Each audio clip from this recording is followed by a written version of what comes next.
안녕하세요. 포유 한율연구소입니다. 오늘은 여러분들이 얘기 들어보신 분들도 있을 건데, 기업들이 퇴직금을 충당을 해가지고 나중에 사퇴를 내면 퇴직금을 지급하거든요. 그런데 그거를 주로 어디에 운용하느냐 하면 ELB라고, 그러니까 E는 주식이란 뜻이고요. 이퀄리티. 링크 본드인데 주로 그 채권에 기초한 연동 상품인데 주식하고 연결돼가 있어요. 그런데 이게 원리금을 보장하는 상품인데, 그런데 이제 이게 원리금 보장이 되게 어렵습니다.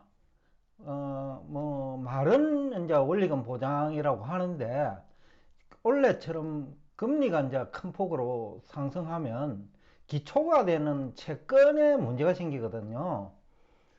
그런데 이제 만기 구조까지 일치를 시키면 문제가 없지만은 그 만기 구조 일치시키기가 쉽지 않아요. 예를 들어서 ELB는 연말 12월 31일이 만기라고 가정을 하고, 그러면 채권도 12월 31일에 만기가 돌아야 하는 채권을 편입하면 문제가 없어요. 그런데 그런 채권 구하기가 굉장히 어렵거든요. 그러다 보면 이게 제대로 편입이 안 돼요. 그리고 또 뭐 채권도 금리가 다 다르고 신용도도 다 다르거든요. 특히 금리가 등락하는 시기에는 A등급 채권에서 트리플 B 등급으로 등급이 내려갈 수도 있고요. 그럴 경우에는 이제 이 원본 보증인이 안 되는 거예요. 만기까지 가지고 있고 일치돼 버리면 괜찮은데, 채권 만기하고 이 상품의 만기하고. 그런데 그렇게 일치되는 그 현실적으로 일치되는 거는 거의 없다고 봐야 되거든요.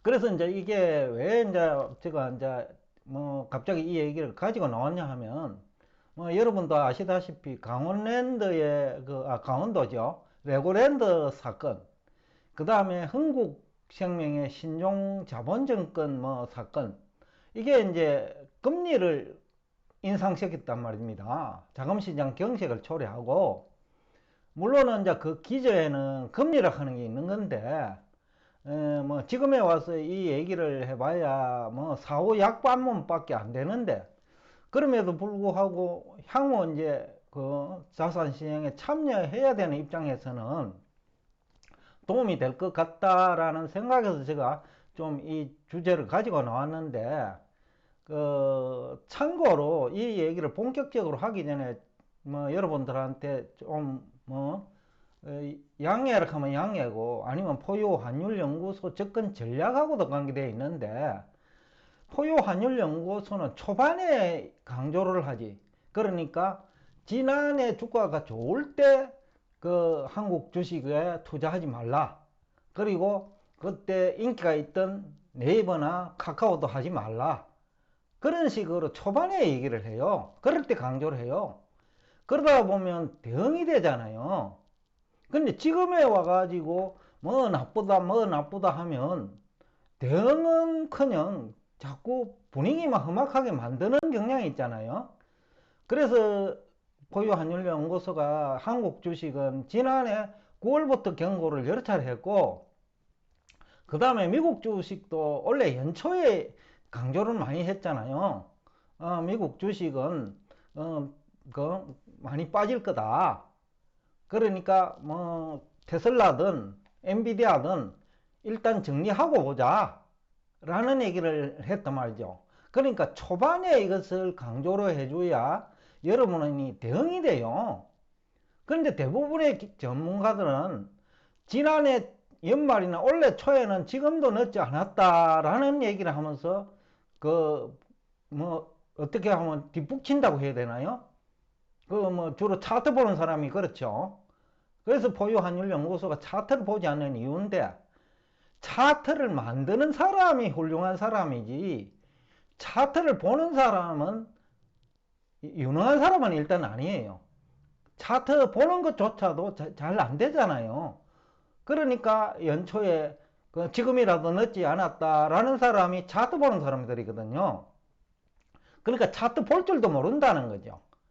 그 다음에 최근에 뭐 지난 6월도 마찬가지인데 막 바닥이라고 하면서 공포 분위기를 조성한 사람이 차트 보는 사람이죠. 그런데 6월부터 그 약 7월, 8월 초까지 많이 올라 버렸잖아요. 그럼 그때 청산을 해도 되는데 왜 6월에 공포 분위기를 조성하나요? 그러니까 그거는 도움이 안 된다는 거죠. 요 근래에도 우리 그 구독자분 중에 몇 분은 그 부분만 얘기를 하면 주가 그 다음날 올라요. 근데 연초에는 그런 얘기 안 한단 말이죠. 계속해서 우리 구독을 했다 하면 연초에 그런 얘기를 해야죠. 근데 지금에 와가지고 대부분 4, 50%, 심지어는 70%, 80% 빠진 주식을 지금이라도 매도해야 된다라는 식으로 접근하면 도움이 안 되거든요. 그래서 가능한 초반에, 그러니까 부동산도 지난해, 제가 지난해 강조한 다음에는 뭐 그동안 부동산 얘기 안 했거든요. 요 근래 와가지고 이제 뭐 좀 더 많이 빠질 것 같다 정도 얘기를 한 거지. 지난해 연말에 제가 막 시리즈 형태로 부동산을 한 너댓 번 강조를 했잖아요. 정리하라고. 그럴 때가 타이밍이지. 지금에 와가지고 공포 분위기 조성해봐야 그 대응이 안 된다라는 거죠. 그래서 포유환율연구소의 전략이기도 하고 또 여러분 구독자 보호를 위한 전략이죠, 일종의. 그렇게 해야지. 그래야 위험은 최소화되고 수익률이 극대화되는 거죠. 근데 차트를 보는 사람은 위험은 극대화, 수익률은 최소화예요. 지금에 와서 매도하면 얼마나 하락할 것 같아요? 도움 안 된다는 거죠. 차라리 분할 매수하는 것이 훌륭한 투자 전략이다라는 거죠. 그래서 이제 본론을 얘기하기 전에 이제 오늘 잠시 이 얘기를 했는데 포유환율연구소의 접근 전략. 근데 오늘 이제 주제는 ELB잖아요. 근데 이게 이제 연말에 왜냐면 대충 이제 퇴직금지 충당금을 연말에 샀잖아요. 그러면 그 돈을 운용을 한단 말이죠. 주로 1년 단위로 운용을 하는데 운용을 하는 그 주체는 주로 보험회사, 증권회사, 뭐 대부분이 보험회사, 증권회사예요. 그런데 이제 문제는 이 채권을 전문가가 있는 집단이어야 되는데 채권 전문가. 근데 이 채권을 한다는 게 그래 쉽지 않아요. 환율 모르고 금리 모르고 그러면 채권 모르는 거죠. 환율 결정 원리, 금리 결정 원리. 그걸 모르다 보니까 다 당해버리는 거예요. 그러니까 채권도 원래 연초내 지난해 뭐 제가 볼 때는 3월이 가장 적기라고 봐요. 일단 장기채를 줄였어야 되고 또 환율이 올라가면 물가 오르고 물가 올라가면 금리 오르니까 지난해 3월에 이 상품은 운용 전략을 바꿔야 돼요. 그러니까 예금 중심으로 가야 된다는 거죠. 그러면 이 문제가 없는 거거든요. 근데 대부분 채권에 대한 이해도 부족하고 환율 결정 원리 모르면 채권 금리 잘 모르게 돼 있어요. 또 실물 경제도 환율 모르면 모르게 돼 있거든요. 금리 모르면 뭐 부동산 어떻게 될지 모르던가 똑같다라는 거죠. 채권 딜러들도 대부분이 비슷하다고 봐요. 제가 그 투자 분석 팀장 할 적에 채권 딜러들하고 얘기를 많이 했기 때문에 채권 운용 팀장이죠. 그렇게 얘기를 해보면 저보다도 오히려 금리를 더 몰라요. 채권 팀장이. 뭐 그런 것을 제가 경험을 했는데, 그러니까 이제 우리나라에 이 채권 전문가가 없다라고 보면 돼요. 결국 금리 전문가가 없고 환율 모르면 금리 모르니까요. 또 그 두 개를 모르면 부동산 모르고, 그럼 부동산 올인 국가에서 환율과 금리 모르면 다 모르는 거와 마찬가지거든요. 그래서 이제 ELB가 이제 또 연말이 되면 문제를 일으킬 거예요.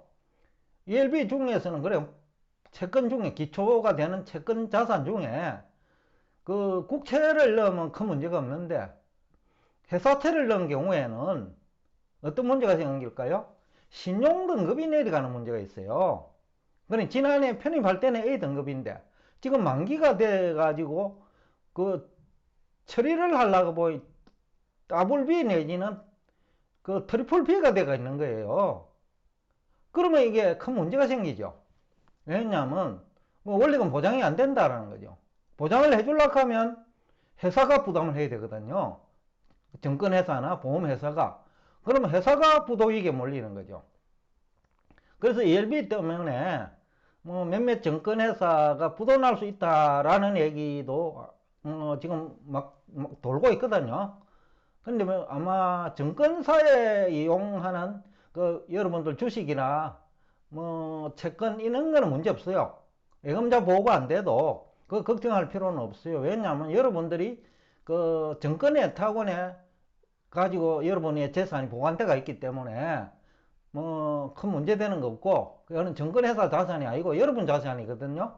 그거는 문제가 없으니까 걱정하면 할 필요가 없는데 문제는 이제 증권회사가 망한다든지 또 이게 한꺼번에 ELB가 주로 연말하고 연관되어 있어요. 왜냐하면 퇴직금의 충당금을 가지고 운용을 하기 때문에 그때 이제 결산하면서 퇴직급여 충당금 뭐 삭기도 하고 그러잖아요. 그러다 보니까 연말이 주로 만기예요. 1년 단위죠. 근데 이제 실적이 나쁘면 돈 빼잖아요.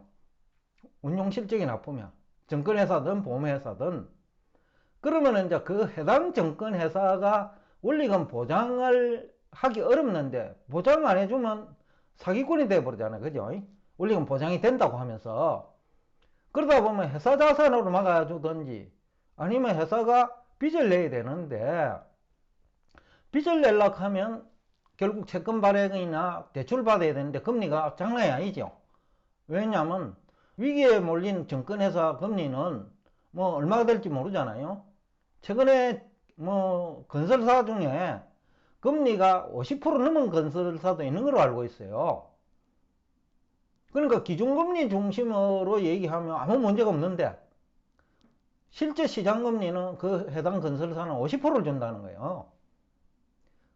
그러니까 이제 제가 뭐 간혹 얘기를 했는데 금리 얘기하면서 기준금리 얘기를 하는 사람은 일단 실력 없는 사람이라고 보면 된다 라는 얘기를 한 기억이 지금도 나는데 금리는 시장금리 중심으로 봐야 돼요. 자산시장 참여자는 기준금리 별로 의미 없어요.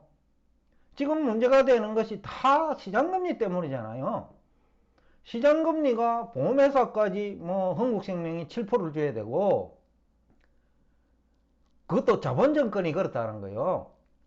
신종자본권 증권이 7%라는 거예요. 근데 BBB 등급으로 추락하는 순간에는 11% 가까이 되거든요. 그러니까 이제 이런 게 시장금리 중심으로 봐야지 기준금리에 목을 매는 그 정권 전문가, 경제 전문가는 그야말로 하수들의 그 수준이라고 보면 되고요. 그래서 이제 본격적으로 이 얘기를 하면 ELB를 이 상품의 문제점이 채권 가격이 하락할 때, 즉 금리 상승 국면에서 원리금 보장이 안 된다는 거예요. 앞에서도 얘기는 들었고요. 그 만기하고 채권 만기하고 그러니까 ELB 상품 만기하고 일치를 시키기 힘든다는 거죠. 그렇기 때문에 이제 금리가 올라가면 채권 매도 손실이 생기고 왜냐하면 연말에는 그 만기가 돌아오니까 정산을 일단 해줘야 되거든요. 그러면 가지고 있는 채권 매도를 하려고 보니 A등급이 BBB가 되고 있거나 WB가 되어 있다는 거예요. 그런데 어떻게 원리금 보장을 해요? 안 된다는 거죠. 그 다음에 이 채권을 그냥 그대로 만기까지 가지고 있으면 어떻게 해야 돼요? 그러면 회사가 그 만기가 돌아서 회사 돈을 줘야 되죠. 그러면 회사가 여유자금이라도 있으면 되는데 지금과 같이 자금시장 경색 시기에는 여유자금이 없단 말이죠. 그러면 자기들이 그러니까 보험회사나 증권회사가 채권을 발행을 해야 되는데 지금 금리가 장난이 아니거든요. 그러면 이제 그 해당 보험사와 증권사의 재무 상태가 악화되는 거예요. 그래서 이게 간단한 문제가 아니고 주식시장에도 영향을 주거든요. 그럼 해당 증권사와 해당 보험사의 뭐 주가도 내리지만은 뭐 보험 회사 전체 또 증권사 전체에도 부정적인 영향을 주거든요. 왜냐하면 금리가 올라가니까. 그러면 증권회사가 가지고 있는 채권 가격이 떨어지니까. 그러니까 증권회사 주가가 내려가고 그 다음에 보험회사 주가가 내려간다는 거죠. 그 다음에 이제 FP 프로젝트 파이낸싱 FP가 거꾸로 됐네요. 프로젝트 파이낸싱 PF 사태 등으로 금융회사가 또 상호 불신을 해요 지금. 그러니까 금융권 전체로 신용 리스크가 증가하고 리스크 프리미엄이죠 일종의 금리가 이제 올라가는 거죠. 조달금리. 뭐 혹자는 이걸 금리 오르는 것을 화폐가치 하락이라는데 말도 안 되는 얘기예요. 신용 리스크 때문에 금리가 올라가는데 어떻게 화폐가치가 상승해요? 근데 그런 분들이 지금 유명인사로 활동하고 있고 뭐 구독자도 막 80만 명, 100만 명이 넘는 구독자를 가진 그 방송 채널도 있어요. 금리를 전혀 모르는 사람이에요 그분이. 금리가 올라가는 것을 화폐가치 상승으로 보는 뭐 경제 전문가 있어요. 누구라고 얘기는 안 해도. 자, 그 다음에 시장금리가 이제 상승하면 부동산 가격이 또 추가적으로 하락해요. 그럴 수밖에 없잖아요. 은행 대출금리가 올라가고 보험회사 대출금리가 올라가니까. 그러다 보니 이제 주식시장에도 악재죠. 제일 문제는 앞에서도 얘기했지만 A등급 회사채 다수가 BBB 등급으로 추락하거나 WB로 추락해버리죠. 이게 제일 큰 문제예요. 지금 우리 그 주식 투자자들이 가장 지금 그 두려운 부분이 지난해 A등급 기업 중에서 WB나 트리플 B로 추락하는 기업이 적지 않을 거라는 거죠. 그런 기업 투자는 절대 주의해야 됩니다. 그래서 지금 투자할 때는 반드시 이걸 체크해야 돼요. 내년에 이런 기업이 어떻게 될지 모르거든요. 그렇기 때문에 오늘 ELB를 뒤늦게 얘기를 하지만은 금리 얘기는 지난해 했기 때문에 제가 ELB를 늦게 얘기를 하는데, 그러나 지금이라도 주식 투자하시는 분은 ELB와 관련된 채권과 관련된 거죠. 그리고 기업의 신용도 하락하고 관련된 얘기인데, 그런 기업의 투자는 정말 조심해야 된다 라는 얘기를 하면서 오늘 여러분과 대화를 여기서 끝내겠습니다.